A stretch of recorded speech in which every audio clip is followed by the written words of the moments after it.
Bismillahirrahmanirrahim. Assalamualaikum warahmatullahi wabarakatuh. Bertemu kita kali ini dalam Jom Bersama Saya bagi siri 2. Dan kali ini saya akan terangkan tentang teknik-teknik. Okay. Teknik-teknik untuk mendapat 100% kertas 1. Jadi bagaimanakah teknik-teknik tersebut? Okey, jom kita lihat slide yang seterusnya. Okey, baik. Teknik yang pertama iaitu kenali bidang. Jadi bila kita lihat di sini ada 6 bidang di dalam soalan kertas 1 SPM Pendidikan Islam. Okey. Jadi kita perlu tahu bahawa di dalam soalan 1, 2, 3, 4 dan 5 merangkumi semua bidang yang ada di dalam buku teks pendidikan Islam tingkatan 4 dan tingkatan 5. Jadi kalau kita lihat di sini, bidang yang pertama adalah Al-Quran, bidang yang kedua adalah hadis, bidang yang ketiga akidah, bidang yang keempat fiqh, bidang yang kelima sirah dan tamadun Islam, dan bidang yang keenam, bidang yang terakhir iaitu akhlak Islamiyah. Jadi teknik yang pertama, murid-murid perlu kenali bidang keenam-enam ini dan mengingati bidang-bidang ini. Okey, baik, kita lihat seterusnya. Okey, untuk teknik yang kedua. Okey, teknik yang kedua iaitu kenali kata kunci soalan. Okey, kata kunci soalan yang biasa ada di dalam kertas 1 ada seperti yang saya paparkan ini.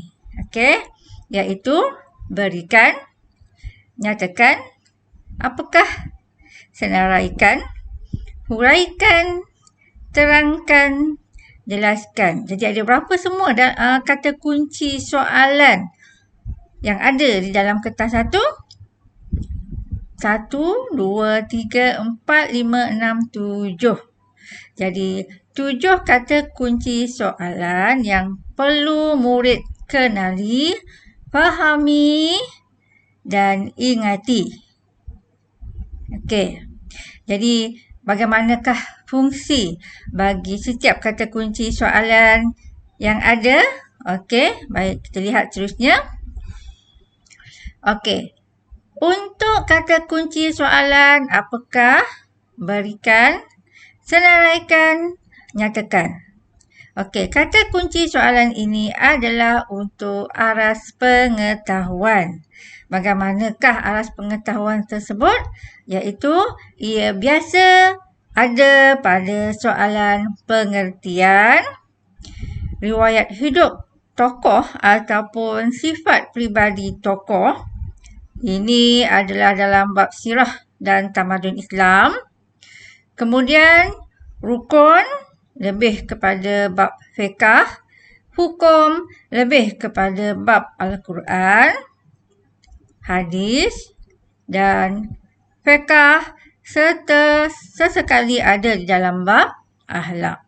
Okey, boleh faham Ini adalah kata kunci yang biasa ada di dalam kertas 1 bagi format yang berbentuk aras pengetahuan ataupun item-item subjektif respon terhad. Okey. Jadi bila kita jumpa kata kunci soalan apakah, berikan, nyatakan, senaraikan, calon atau murid perlu buat apa? Okey. Calon perlu memberi jawapan yang ringkas. Tidak perlu memberi huraian. Okey. Jadi untuk menjawab bagi item subjektif respon terhad seperti apakah, berikan, nyatakan, senaraikan, murid hanya perlu memberi jawapan yang ringkas sahaja. Tidak perlu memberi ayat yang panjang sehingga menjadi satu peringgan. Okey. Dan khususnya bagi soalan yang berbentuk pengertian, maka mesti ayat yang ada di dalam buku teks. Jadi murid perlu menghafaz pengertian sesuatu istilah tertentu yang ada di dalam buku teks. Okey, kita lihat contoh. Nyatakan 2 rukun sembelihan. Berikan pengertian muamalah. Senaraikan 4 riwayat hidup tokoh. Okey, tokoh ni berkaitan dengan sirah dan tamadun Islam, tingkatan 4 dan tingkatan 5. Nyatakan hukum tajwid. Okey, yang ini adalah lebih kepada bidang Al-Quran. Okey. Okey, manakala kata kunci jelaskan, bagaimanakah nak memahami cara nak menjawab bagi kata kunci jelaskan? Okey, seorang murid itu ataupun seorang calon itu perlu memberi jawapan dengan lebih terperinci, menulis ayat dengan lengkap. 3 atau 4 patah perkataan dalam satu ayat. Jadi untuk jawapan bagi kata kunci soalan jelaskan, murid tidak perlu memberi isi dan huraian yang digunakan penyambung ayat kabus atau suka. Murid hanya perlu memberi ayat yang terperinci dan patah perkataan dalam satu ayat sebanyak 3 ataupun 4 sahaja. Okey, contoh jelaskan 2 kepentingan berpegang dengan akidah Ahli Sunnah wal Jamaah. Jadi, untuk kepentingan berpegang ataupun tujuan berpegang, murid hanya perlu memberi penjelasan sahaja tanpa memberi huraian yang disambungkan dengan kabus ataupun suka. Okey. Contoh, jelaskan 2 kepentingan berpegang dengan akidah Ahli Sunnah wal Jamaah. Jelaskan 2 cara anda menjaga kesucian Islam. Jelaskan 2 kelebihan berdikari. Jelaskan sumbangan tokoh. Okey, Jadi, soalan seperti ini, seperti biasa murid hanya perlu memberi jawapan sebanyak 3 atau 4 patah perkataan sahaja dalam satu ayat. Okey, dan untuk soalan jelaskan, peruntukan markah biasanya 4 markah jika sekiranya dia memerlukan 2 jawapan atau 2 markah sekiranya tidak dinyatakan berapa jawapan yang dikehendaki. Okey, baik. Terusnya, kata kunci soalan terangkan ataupun huraikan. Jadi, bagaimanakah seorang murid itu perlu menjawab ataupun seorang calon itu perlu menjawab sekiranya terjumpa soalan yang mengandungi kata kunci terangkan dan huraikan? Okey, calon perlu memberi jawapan yang mengandungi isi dan huraian menggunakan penghubung ayat kabus yang dibulatkan dengan warna merah tersebut atau suka. Okey.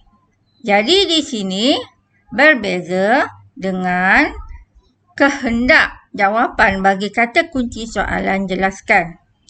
Seperti mana yang saya maklumkan tadi, jika jelaskan tidak perlu kepada huraian yang disambungkan dengan kabus atau suka. Tetapi terangkan ataupun huraikan, seorang murid itu ataupun seorang calon itu perlu memberi isi dan huraian dengan menghubungkan antara dua ini menggunakan kata hubung ataupun penyambung ayat kabus ataupun suka. Okey. Apa dia suka? Apa dia kabus? Okey.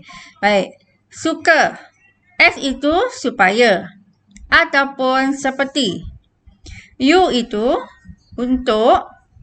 K itu kerana. A itu agar. Manakala kabus pula, T itu kerana, A itu agar, B itu bagi, U itu untuk dan S itu supaya ataupun seperti. Jadi murid-murid perlu tahu penggunaan suka dan kabus. Okey. Baik. Terusnya, ini adalah contoh soalan bagi kata kunci terangkan. Soalan terangkan 2 hikmah perkahwinan. Jadi jawapannya, 2 hikmah perkahwinan ialah pertama, memelihara keturunan yang baik untuk generasi akan datang. Jadi, lihat jawapan yang ada huruf I, huruf besar di dalam kurungan. I itu bermaksud isi. Kemudian, menggunakan penyambung ayat salah satu daripada kabus iaitu U untuk tulisan berwarna merah. Generasi akan datang. H dalam kurungan bermaksud huraian. Okey? Jadi, sekiranya calon atau murid menjawab jawapan yang sebegini maka mendapat markah penuh. Peruntukan markah bagi soalan begini, terangkan 2 hikmah perkahwinan mendapat 4 markah. Jadi peruntukan markah sebanyak 4. 1 jawapan 2 markah jika sekiranya ada isi dan huraian. Jika tidak ada huraian, ada isi sahaja maka 1 markah sahaja. Okey, jawapan yang kedua. Menghindari dari melakukan maksiat. I dalam kurungan itu adalah isi. Seperti tulisan berwarna merah itu adalah penggunaan suka ataupun kabus. Seks bebas atau zina. H dalam huruf besar dan berada di dalam kurungan itu adalah huraian. Okey. Jadi jawapan yang sangat lengkap dan mendapat markah penuh 4/4. Jawapan yang pertama 2 markah, dia ada isi, ada huraian. Jawapan yang kedua 2 markah, ada isi, ada huraian.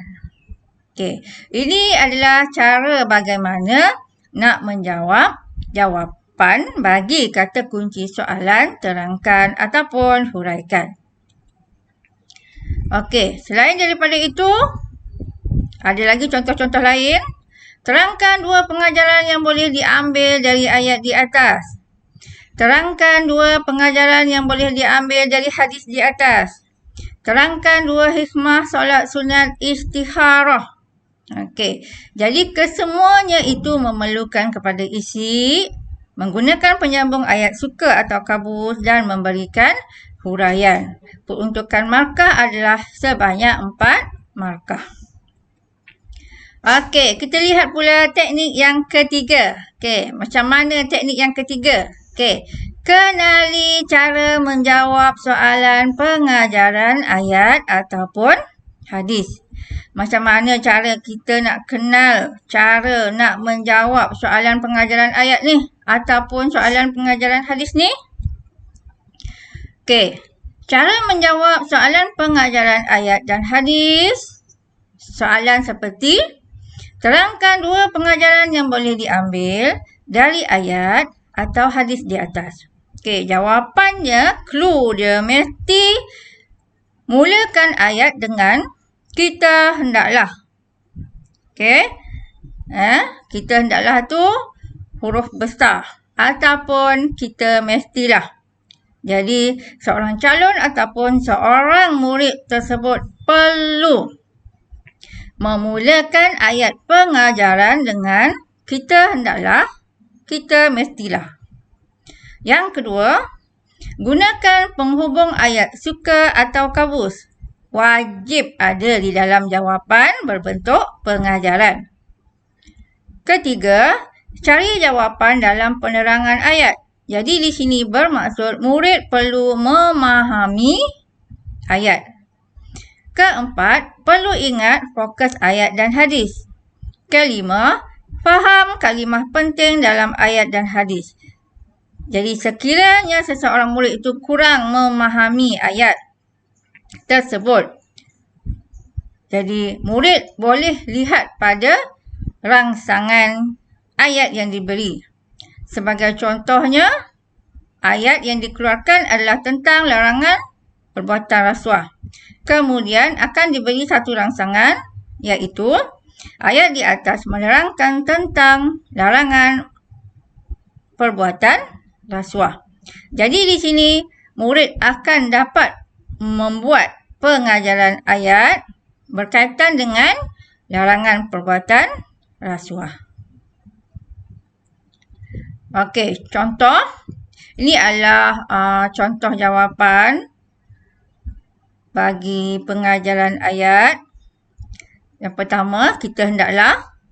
Jadi ayat di sini dimulakan dengan kita hendaklah. Jadi dekat situ tulisan berwarna merah. Saling bekerjasama itu adalah isi. Kemudian untuk penyambung ayat kabus, tulisan berwarna merah. Membina kehidupan yang harmoni itu adalah huraian. Jadi markah penuh untuk satu jawapan, 2 markah. Mengapakah seorang calon ataupun seorang murid itu mendapat 2 markah? Sebab mereka memulakan ayat pengajaran, jawapan pengajaran dengan kita hendaklah serta memberi isi dan menggunakan penyambung ayat kabus dan memberikan huraian. Jadi markah mendapat 2/2 jika sekiranya untuk satu jawapan. Jawapan yang kedua, kita hendaklah menghormati kepelbagaian budaya supaya wujud persefahaman dalam kalangan masyarakat. Jadi di sini menggunakan permulaan ayat, kita hendaklah. Tulisan berwarna merah di situ, menghormati kepelbagaian budaya itu adalah isi, supaya itu adalah penyambung ayat dan wujud persefahaman dalam kalangan masyarakat itu adalah huraian. Okey, kita lihat pula teknik yang keempat. Apakah teknik yang keempat tersebut? Kenali cara menjawab soalan perbezaan. Okey, macam mana cara kita nak kenali menjawab soalan perbezaan? Okey, membuat jadual perbezaan seperti yang dipaparkan. Dan biasanya jadual perbezaan ini adalah untuk fiqh. Okey. Antara akikah dan korban. Soalan biasanya berbunyi begini. Terangkan 2 perbezaan antara akikah dan korban. Dan adalah lebih baik lagi sekiranya diletakkan aspek perbezaan. Jadi, kalau kita lihat dalam slide ini ada 2 kotak sahaja. Boleh ditambah menjadi 3 kotak. Kotak yang mula-mula, aspek perbezaan. Kotak yang kedua, apakah yang nak dibezakan. Dan kotak yang ketiga, dengan apa dibezakan. Jadi aspek sebagai contohnya, aspek dari segi masa. Jadi akikah bilakah masanya, korban bilakah masanya. Aspek yang kedua dari segi tujuan. Tujuan akikah itu apa? Tujuan korban itu apa? Okey. Okey, teknik yang kelima. Kenali kata kunci soalan kebat. Jadi bagaimanakah kita nak kenal kata kunci soalan kebat ni? Macam mana cara kita nak menjawab apabila kita jumpa kata kunci soalan kebat? Okey. Ini adalah kata kunci soalan kebat. Bagaimanakah? Kemukakan hujah anda. Berikan pandangan anda. Ramalkan. Huraikan hujah anda. Ini adalah kata kunci yang biasa ada di dalam soalan kemahiran berfikir alas tinggi. Okey, baik. Di sini saya paparkan contoh soalan kebat. Amalan bersedekah secara terang-terangan diharuskan oleh syarak dengan syarat tertentu. Kemukakan pandangan anda tentang amalan di atas. Jadi di sini murid dikehendaki menjawab dengan memulakan ayat pandangan saya tentang amalan bersedekah secara terang-terangan diharuskan dalam Islam. Okey, itu belum isi lagi. Jadi mula daripada kerana itu adalah isi. Kemudian murid akan dapat huraian, kemudian huraian lanjut serta kesimpulan. Jadi murid akan dapat markah sebanyak 4/4. Jadi di sini murid kena bagi pandangan tentang amalan bersedekah secara terang-terangan. Kalau murid tulis amalan bersedekah secara terang-terangan ni sangat dihormati. Okey, itu bukan lagi isi. Sangat dihormati sebab apa? Jadi sebab itulah isi. Okey, kita lihat contoh yang berikutnya. Rasulullah SAW sangat mengasihi anak-anak yatim. Soalannya, bagaimanakah anda sebagai pelajar dapat mencontohi akhlak mulia tersebut? Huraikan. Bagaimanakah anda? Fahami soalan. Bagaimanakah di sini menunjukkan kepada cara ataupun langkah. Okey, kita lihat jawapan. Saya akan selalu membantu anak-anak yatim seperti memberikan hadiah atau sedekah. Hal ini kerana mereka merupakan insan yang tidak berkemampuan kerana tidak mempunyai kedua ibu bapa. Kesannya, saya akan dapat mengamalkan sunnah Rasulullah dalam kehidupan. Kesimpulannya, kita hendaklah sentiasa mengambil berat akan kebajikan anak-anak yatim agar hidup mereka akan sentiasa terbela. Jadi kat sini, bagaimanakah anda sebagai pelajar mencontohi akhlak mulia Rasulullah? Apakah akhlak mulia tersebut? Iaitu Rasulullah mengasihi anak yatim. Jadi bagaimanakah kita sebagai seorang murid nak mengasihi anak yatim? Okey, jadi jawapan sebagai isi dia membantu anak yatim memberikan hadiah. Kalau kita kata membantu anak yatim sahaja tidak mendapat markah untuk isi, belum isi lagi. Jadi kita kata bantu dari segi apa? Itu adalah isi. Jadi bila kita dapat isi, kita akan dapat memberikan huraian. Dan seterusnya. Okey. Baik. Contoh soalan kebat yang ketiga. Amin membuat pinjaman peribadi daripada sebuah institusi kewangan Islam terkenal di Malaysia untuk menunaikan ibadat haji. Berdasarkan pernyataan di atas, huraikan pandangan syarak terhadap perbuatan tersebut. Jadi di sini, murid dikehendaki memberikan pandangan syarak. Amin buat pinjaman peribadi nak mengerjakan haji. Jadi pandangan syarak di sini maksudnya dari segi hukum, diharuskan ataupun tidak. Dan soalan yang kedua, ajaran sesat merupakan ancaman kepada masyarakat Islam di negara kita. Huraikan langkah yang wajar dilakukan oleh kerajaan untuk membendung ajaran sesat di negara kita. Jadi di sini langkah kerajaan. Jadi jangan sesekali memberi langkah iaitu nasihat menasihati. Maka jawapan itu adalah salah. Langkah daripada kerajaan adalah seperti penguatkuasaan undang-undang. Okey. Jadi murid ataupun seorang calon itu perlu memahami kehendak soalan, terutamanya soalan kebat, memahami kata kunci bagi soalan kebat dan memahami stimulus.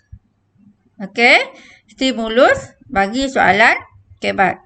Stimulus adalah seperti kalau kita lihat di sini, Amin membuat pinjaman peribadi daripada sebuah institusi kewangan Islam terkenal di Malaysia untuk menunaikan ibadat haji. Okey, yang itu adalah stimulus. Okey. Okey, itu sahaja untuk kali ini. Kita berjumpa lagi untuk siri 3 nanti. Saya akhiri dengan aku liqauli hadza wa astaghfirullahu li wa lakum. Wassalamualaikum warahmatullahi wabarakatuh.